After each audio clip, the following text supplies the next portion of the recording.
The International Cup is just around the corner. Only a few days left before India, Japan and Korea clash for regional supremacy. But let's be honest, it's not going to be easy for India. We have been away from the international stage for almost half a decade now, while Japan and Korea have been dominating globally during that time. Vijay Scarlet from Japan were literally unstoppable in 2024, and later that year, Korea's pride Deepaskia went on to win the global championship. Yes, this event will be played on the Indian version of PUBG Mobile, BMIC, but even then, India stands at the weaker side. India has the disadvantage, and that disadvantage is inexperience. But that's a discussion for another day. Today, I'll be ranking all the 16 participating teams in my own tier list. These are completely my personal opinions, based on how I see these teams, their recent performances, and how well they can counter each other in the upcoming event. I'll try my best to stay unbiased, no matter how much I like or dislike a particular team. I promise you that. So here are the tiers I've decided for this video. At the very top, we have Untouchable, basically the S tier. Teams I believe are going to dominate the lobby like it's nothing. The ones who look miles ahead of everyone else. Next up, Serious Threats. These are the teams that can challenge the Untouchables any day. They'll be fighting for those top 2 spots, and I can almost guarantee they'll end up in the top 5 of the standings. Then comes Average Vibes. These are your mid-table teams. Not bad, but not impressive either. They'll have a few good games here and there, but nothing consistent enough to make a title run. And finally, Bottom of the Barrel. These are the teams that'll just exist in the lobby. I don't see them touching the top 5 at all. The bottom half of the table is where they'll most likely stay. So, without further ado, let's get on with our first team. CAG Osaka, representing Japan. Now, they have been on the international stage a few times before, so you can say that they have got the experience. And what really makes them dangerous is their individual gunpowder. These teams can absolutely fry when it comes to fight. But on the flip side, their macro play is what holds them back. They are kind of a hit or miss team. When their aggression works, they look unstoppable. But when it doesn't, they just fall apart fast. However, the good thing is they actually play around their strength. They don't go for those crazy rotations or risky map play. It's simple, traditional, elimination-focused gameplay. And since they haven't made it to the Global Championship yet, they'll be hungrier than ever this time. I'm putting CAG Osaka in the Serious Threats tier. Next up, we have DRX from Korea. Honestly, this team is underrated as hell. People sleep on them, but DRX are one of the most consistent squads out there. They know how to hold their ground. They know how to survive. Yes, this approach sometimes leads them to being a bit too passive, but that's what gives them those reliable points every game. And when they mix that with aggression, it's dangerous. And since they haven't qualified for the Global Championship yet, they'll go all in this time. So for me, DRX are straight up untouchables.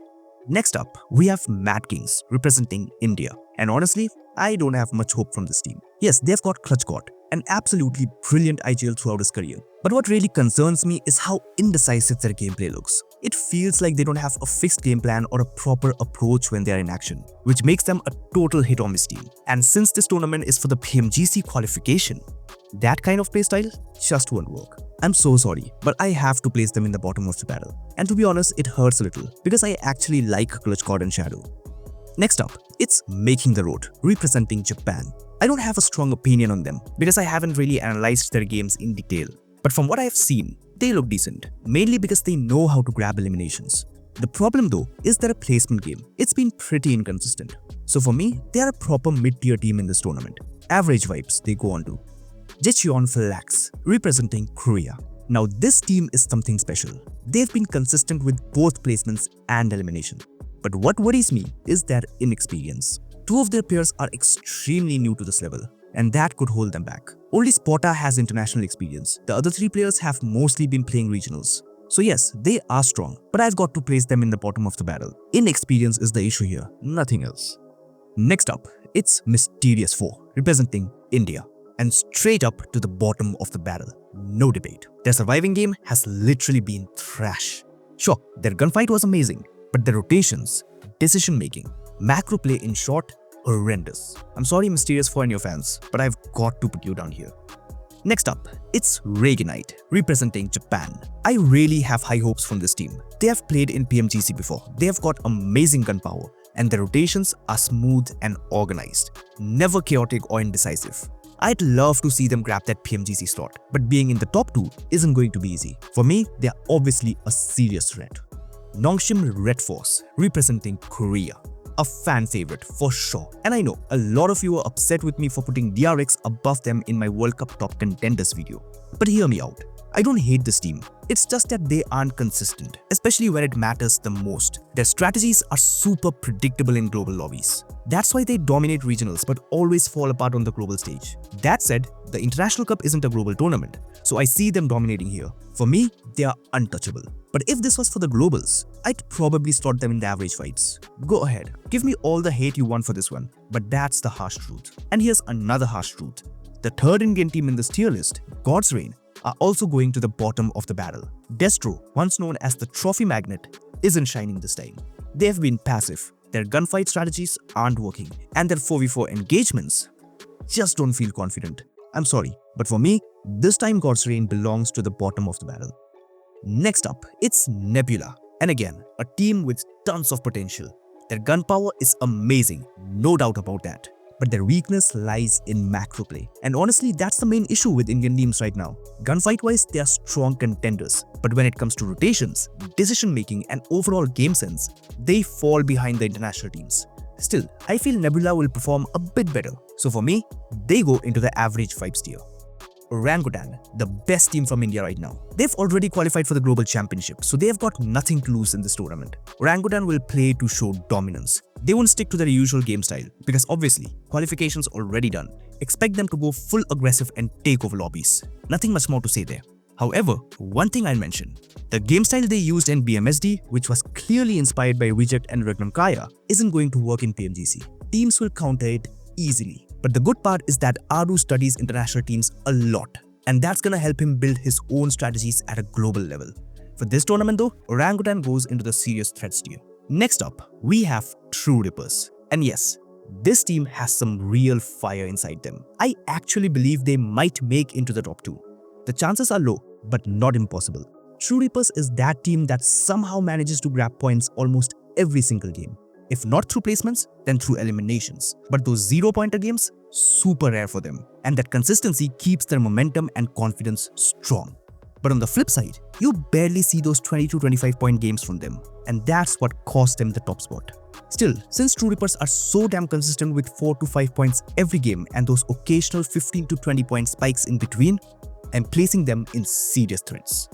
Next up, it's D+K, the Korean Giants, the defending PMGC champions, and they have already qualified this time too. But here's the thing, I'm not exactly sure how this works. If D+K wins BMIC, will they be shifted to the gauntlet? Because technically the winners of BMIC are supposed to go there, and D+K are currently in the group stage. So if that's true, they are gonna go all in for this tournament, and that's actually dangerous. This BMIC lobby will be a piece of cake for them if they decide to fight for that gauntlet slot. But if I'm wrong and they won't be shifted even after winning, then they'll still play just to show their dominance. Hot drops, early fights, chaos everywhere. But either way, D+K easily goes into the untouchable tier. No question about that. But let me know in the comments, if D+K wins BMIC, do they actually get shifted to the gauntlet? Because I honestly don't know how it works. Okay, now next up, we have K9 representing India. And now if there's any team that I seriously see making it into the top 2 spots, like the probability is pretty damn high, it's them. What makes me trust K9 a little more than Orangutan is their consistency with eliminations. Those 0-pointer games, again, almost none. And on top of that, they managed to grab those high point games too, which makes them a really strong contender for PMIC. Honestly, I'm pretty confident that K9 will perform better than Orangutan. Mainly because, as I said, Orangutan has nothing to lose going into PMIC. So K9 is for sure going straight into the serious threats tier.